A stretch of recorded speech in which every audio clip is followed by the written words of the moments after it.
Really good news today for fans of the Cincinnati Reds and Chicago White Sox today.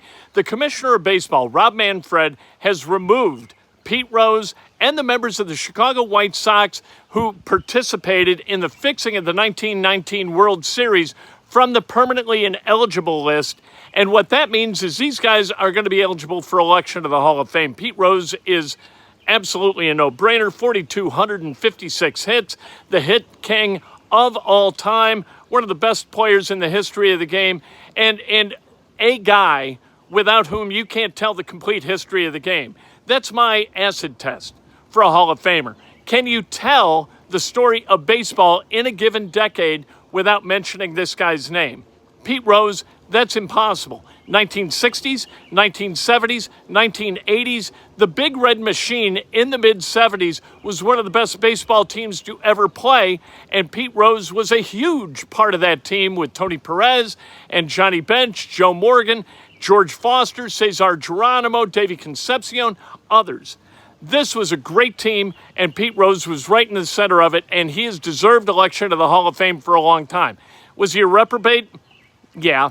Was he an inveterate gambler? Yeah. But you know what? He was a human being, and he was a hell of a good baseball player, and it's too bad that he passed away last September before this decision was made. As for the Black Sox, Joe Jackson, a first ballot Hall of Famer, if not embroiled in that scandal. What the 1919 White Sox did is they threw the World Series. There were 8 of these guys, and they were all banned from the game by the commissioner of baseball at the time, Judge Kennesaw Mountain Landis. And Joe Jackson, though, one of the best hitters ever, a career average of 356, and a guy who could hit for power. He was a terrific left fielder.